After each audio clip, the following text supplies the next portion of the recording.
Oliver, you always say that delivering the truth is what we do, no matter when it arrives. It's nice to know some of the things I say make an impression upon you, Miss McInerney. All right. Although delivering the truth this late in the day is never a good idea, we will deliver it in the morning. In the meantime, Norman, would you mind removing your grandmother from the overnight delivery bin? Yes.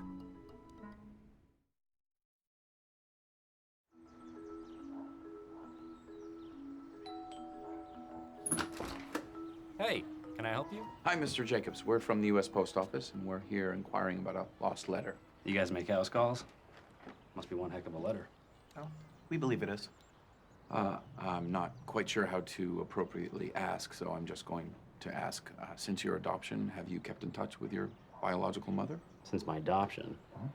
You guys sure you have the right person? Well, we have a letter we believe is written by your mother. Oh, well, that's easy. She lives with us. She's just inside. Come on in. Thank you.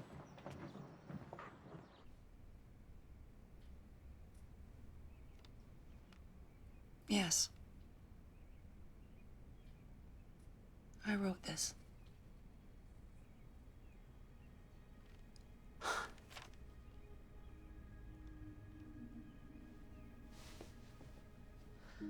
Then, it's true? Yes. I have a twin and you never told me? Honey, I was so ashamed. It all makes sense. That feeling of always being, incomplete.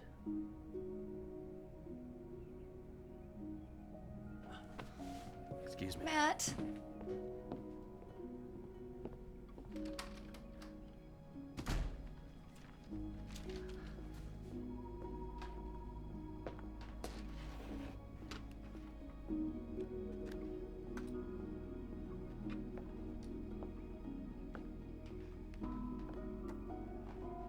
I was 19 and scared.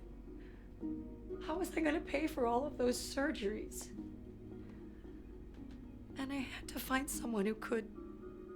Give him a hope and a future.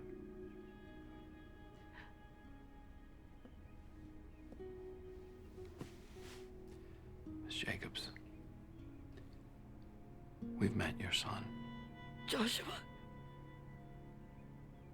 Is he okay? Where is he? We're not authorized to give you that information, but I can tell you that he is healthy and living a very successful life as a cardiologist. God has answered my prayers.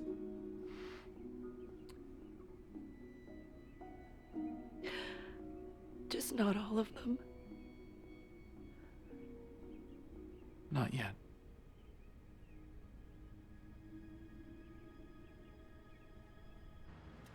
You know, it's funny. Delivering a letter to the right person at the right time is just so Satisfying. Oh, yeah. I'm sure it's not very exciting to somebody as sophisticated as you. But it is. The work you all do is so important. I mean, you change people's lives every day. I don't do that. Well, you changed Norman's life. And Norman has changed mine. Artist? Mrs. Parker Pennington Payne, are you okay? Can we get you something? A bourbon. Oh, no, what? Bourbon! No ice. Yes, we're here with her grandson, Mrs. Parker. How is she? Where is she? Shane's trying to figure it out right now. I can't find her in Luther all in 2 days, Oliver. Mr. Dorman, Yes? are you her next of kin?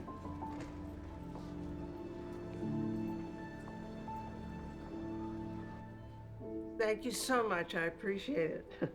Goodbye. Enter. Mrs. Parker Pennington Payne? Oliver. Seem well. It was just a teeny little attack on the heart. Well, how good of you to come. We're all here. Actually, Norman's out in the hall. I came in first. Something of a scout. He was... Afraid. It's only because he loves you. Well, no man wants to lose a woman he loves, even if it is a crazy old grandmother. I don't believe you're crazy. Honey, I'm nuttier than a fruitcake. Runs in the family. You know, Oliver, you could do with a little crazy yourself. Yes, that is certainly a provocative thought. But I confess, wouldn't know where to begin. Well, you begin by doing the thing that scares you the most. All you have to do is face up to the scary, and the rest is easy.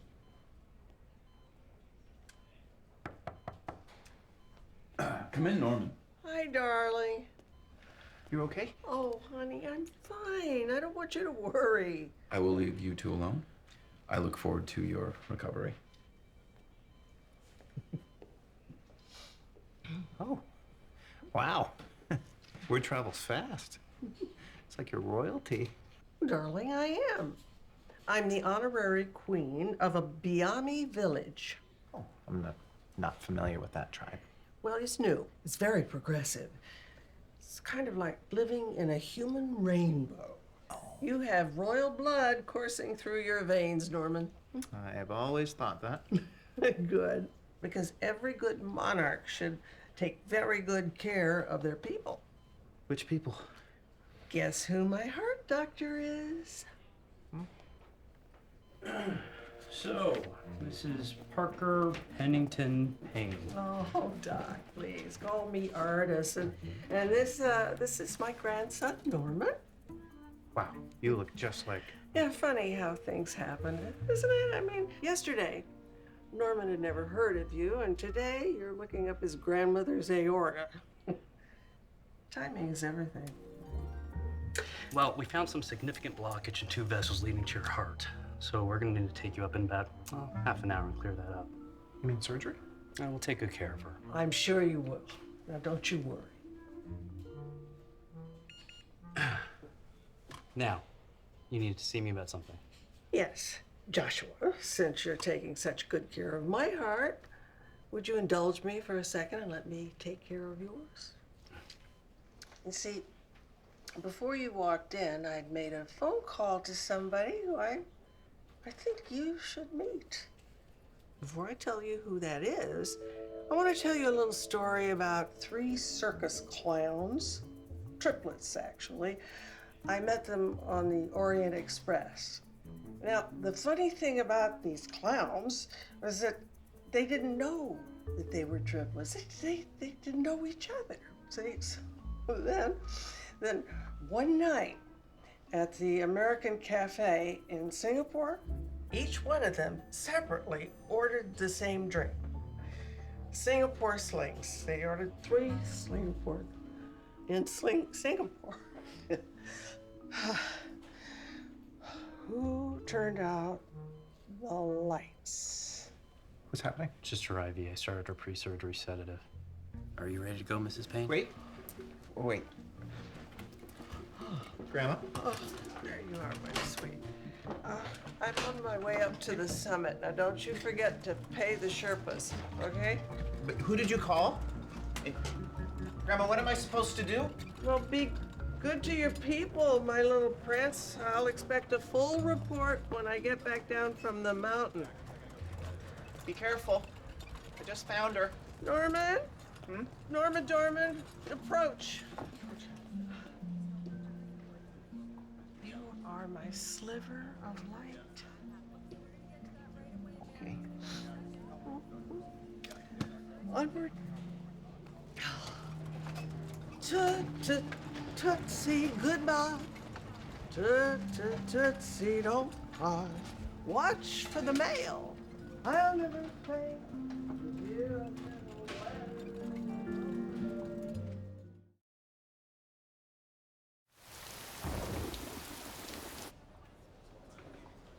Mr. Dorman, Yes? Is she okay? I think she'll be just fine.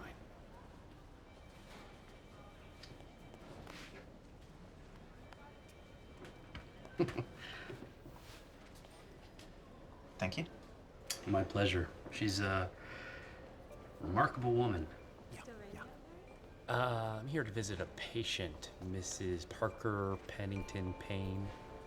Matt?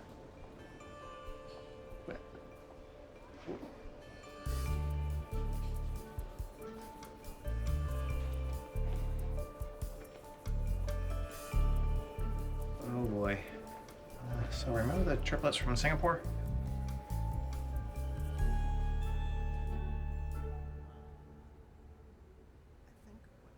Where'd you look at him? Sitting with those two.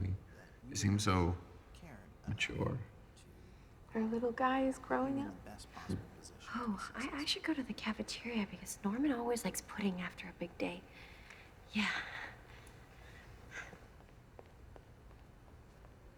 Do you think that they'll ever tell each other how they really feel? Someday, the time is right. True love cannot be held at bay forever, no matter how hard one fights it. It must be very exhausting, always trying to find ways to say I love you without actually saying I love you. Well, Shakespeare did it all the time. Yes. Yes. But we can't all be poets now, can we?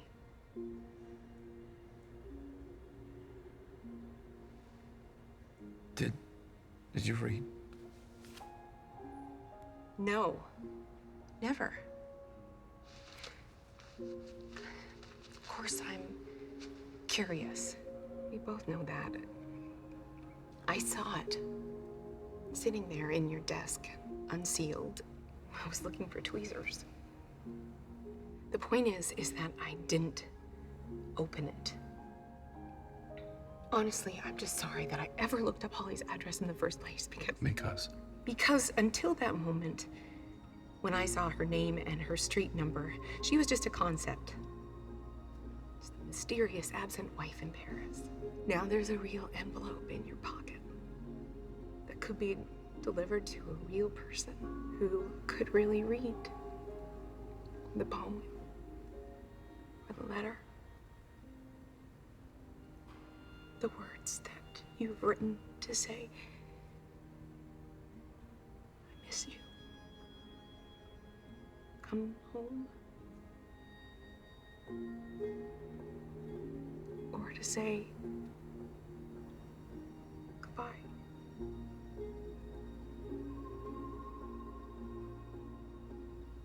But as I said, I didn't read it. And you haven't mailed it. It's funny. Remember the day we first met? I had a letter that I was afraid to open. And now you have a letter that you're afraid to mail. I'm not afraid to mail this letter. Then what are you afraid of?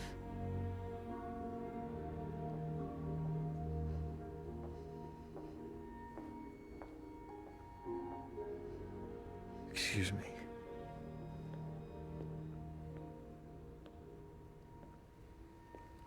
Miss Jacobs?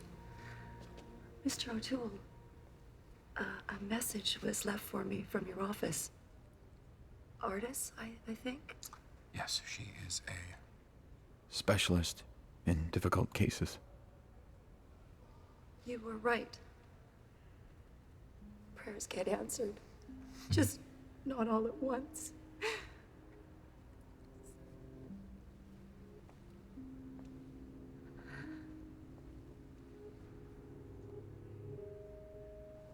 It's Mom.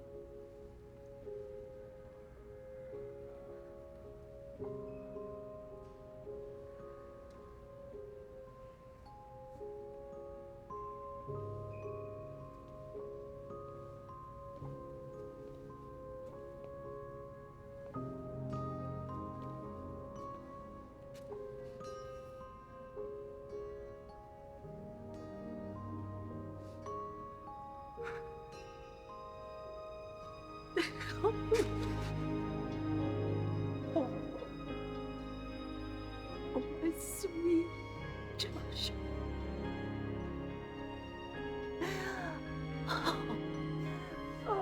Oh.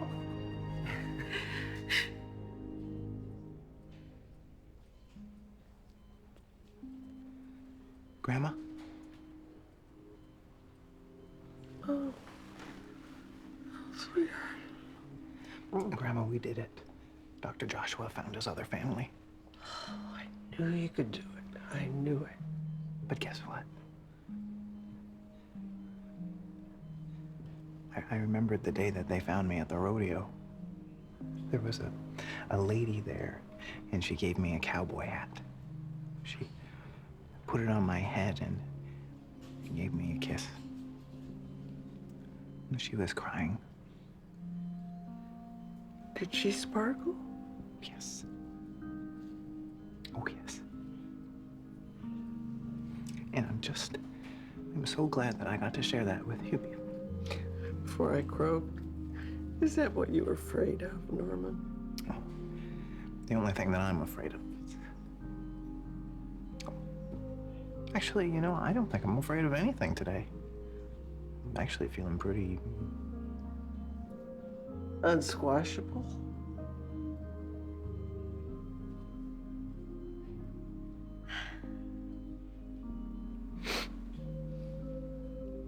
Unsquashable.